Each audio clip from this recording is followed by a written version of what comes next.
So good afternoon to all. Today we will discuss the second part of crystal field theory. Now today's discussion is on the tetrahedral field splitting. In the last class we discussed the octahedral field splitting, but there is a difference between the octahedral splitting and tetrahedral splitting. In case of octahedral field we know that there are 6 ligands around the metal ion, but in case of the tetrahedral field we have 4 ligands around the metal ion. So in this diagram you can see we have the metal ion in the center, and which is occupied by which is surrounded by the 4 ligands, and the ligands are occupying the every alternate corners of the cube. Here we have 1, 2, 3 and 4 ligands present around the metal ion, but you can see all the ligands are actually not approaching along the axis. Here we have the x-axis, here we have the y-axis, this is the z-axis, but you can see no ligand is actually approaching along the axis. They are actually approaching in between the axis. Therefore the orbitals which are oriented in between the axis, they are very close to the ligands rather than the ligands which are actually placed along the axis. Therefore this is the second diagram where you can see in the center we have the metal ion, and the metal ion is possessing different types of orbitals. We know this is the one of the lobes of the dx square y square orbital. As you know that the dx square y square orbital lobes are oriented along the axis. This is one of the lobes of the dx square y square orbital, okay, and this is one of the lobes of the dxy orbital. Now you can remember that the dxy, yz and zx, their orbitals are placed in between the axis, and only dx square y square and dz square orbitals are oriented along the axis. So from this diagram it is very clear that the dxy lobe is closer to the ligand compared to that of the dx square y square lobe. So the dx square y square lobe is not as close as that of the dxy orbital with respect to the ligand.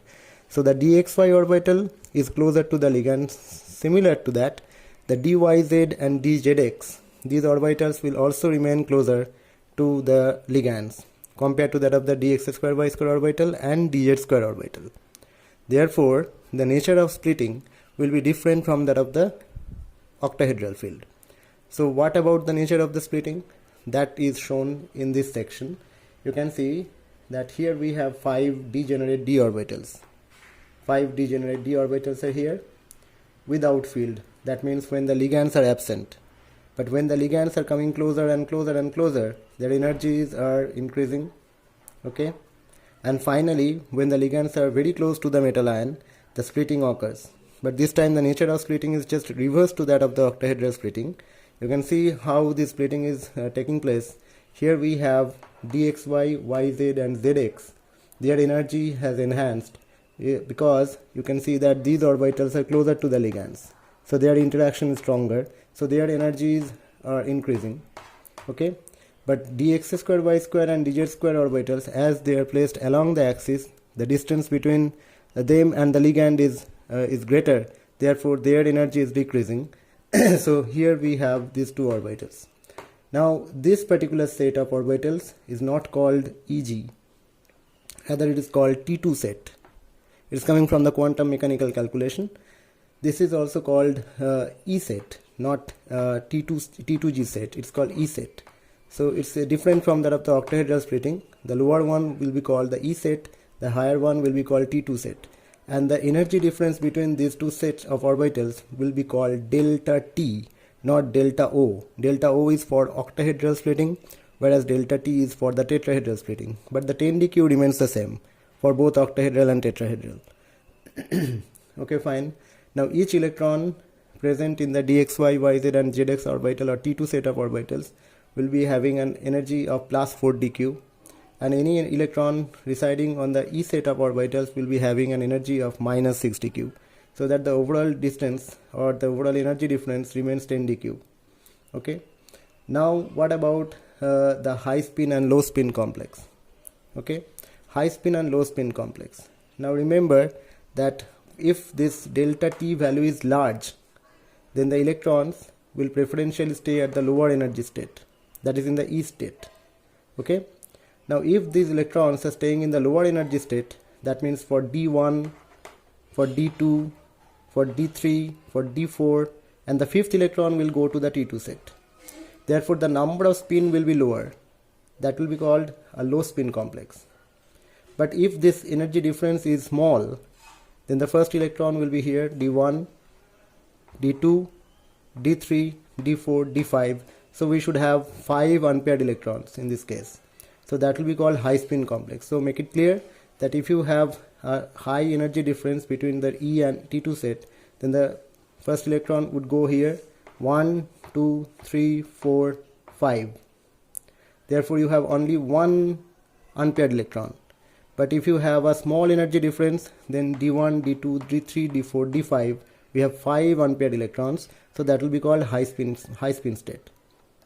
Okay. Now what about the CFSE, crystal field stabilization energy?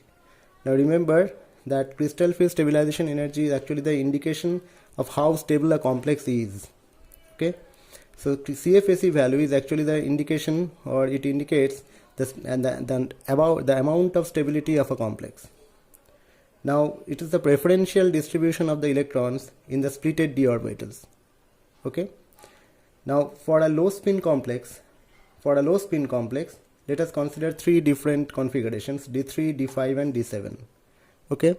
Now if you have a d3 configuration, then definitely for a low spin state, then this is d1, d2. Okay. And what about the d3? It will come back here, d3. Therefore the configuration is like E3, T2, 0. Now each electron present in the E set will be having an energy of minus 6 dq. Therefore the total energy is minus 18 dq. Now let us consider d5 configuration. Then d1, d2, d3, d4, d5. That means E4, T2, G1. So each electron that is present in the E set is having minus 6 dq energy. So 4 multiplied by minus 6 dq plus 1 electron is present in the T2 set, that is 1 multiplied by plus 4 dq. So overall energy is minus 20 dq. Now for a D7 configuration in low spin state, that is D1, D2, D3, D4, D5, D6, D7. Therefore we have 3 unpaired electrons here. So 4 multiplied by minus 6 dq plus 3 multiplied by plus 4 dq, that is overall energy is minus 12 dq.